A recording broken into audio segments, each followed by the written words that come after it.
everybody, this is Rebecca Titila with the Aromatherapists Institute, and today I want to bring you something a little bit different than what we normally do here on this channel, and that's a word of encouragement. I don't know about you, but for the last several days I've had a lot of anxiousness and anxiety about what has been happening in the world with the global pandemic, and it just seems like every hour it's changing. But the Lord reminded me of something that really has brought hope to me, and I hope that it'll bring hope to you.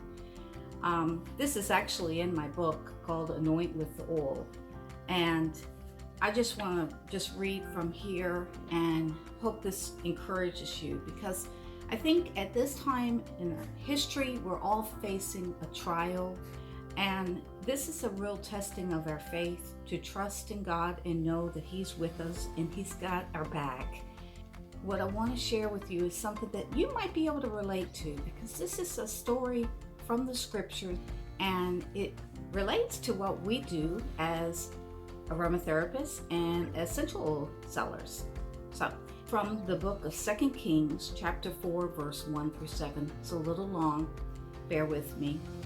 Now there was a certain woman of wives of the sons of the prophets unto Elisha, saying, Thy servant my husband is dead, and thou knowest that thy servant did fear the Lord. And the creditor is come to take unto him my 2 sons to be bondsmen. And Elisha said unto her, What shall I do for thee?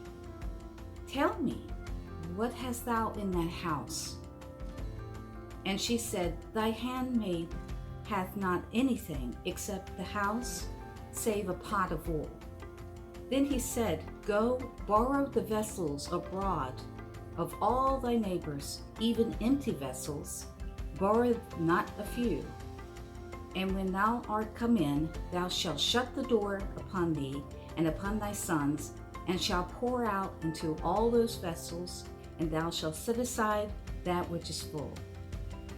And she went in from him, and shut the door upon her, and upon her sons, who brought the vessels to her, and she poured out. And it came to pass that when the vessels were full, and she said unto her son, Bring me yet a vessel. And he said unto her, There is not a vessel more. And the oil stayed. And then she came and told the man of God, and he said, Go, sell the oil, and pay the debt, and live thou and thy children of the rest. Now, when you go back to read this story, you'll see that she had a hardship. She was in a very bad position. Now, at that time, her husband had passed away, and I don't know if he had a lot of credit card debt. I don't know what kind of situation they were in, but it was a financial hardship for her and for her son. They were going to take him into slavery, basically. And so the man of God commanded her to say, Well, what's around? What do you have? And she said, Just that pot of oil. And so he told her to go and grab bottles, get those empty 15 ml bottles and fill them up so that you can sell them and pay off your debt.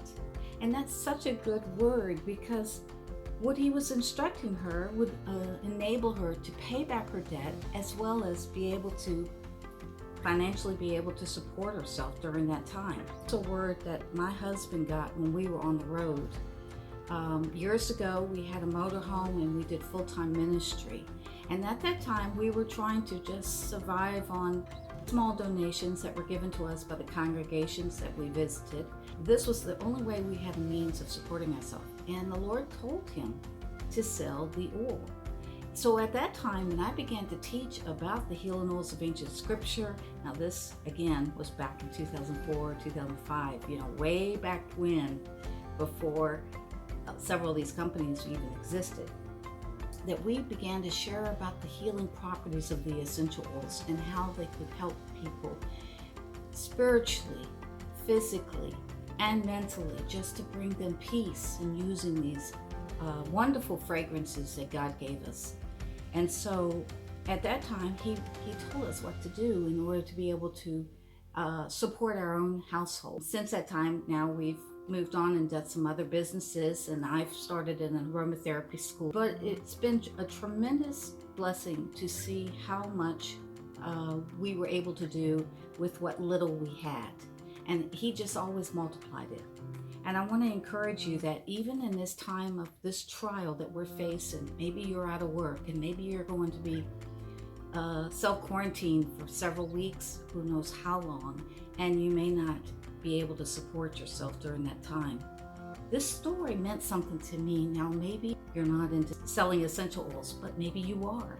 And maybe this is the time and season when he will bless your business and allow you and help you to maybe provide for your debt and your needs, as well as bless your community with those essential oils.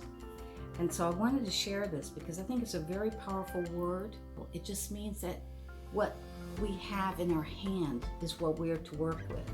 So we always look to what do we have that we can use to bless others and to help save our household. Another verse that I want to end with for you, if you are facing trial, is from James 1:2. It says, "My brethren, count it all joy," that's the hard part, "when ye fall into diverse temptations, knowing this, that the trying of your faith worketh patience." So I think he's really trying to see where we are in our journey, whether we're going to trust him and be patient with what he's doing. But let patience have its perfect work, that ye may be perfect and entire, wanting nothing, which means lacking anything. That all of your needs will be met according to his riches and glory, that you will be able to stand. And when you've done all, you continue to stand, trusting that he's going to provide for all of your needs in this time that you're in. I hope this blesses you, and I just pray it will bless everyone who has ears to hear. Thank you for taking time to watch this video. If you haven't already, would you subscribe to our channel and help support us to get this message out? We would love to hear from you. If you have any comments, prayer requests, or anything that you would like to share in the comments below, we would love to hear from you. Thanks.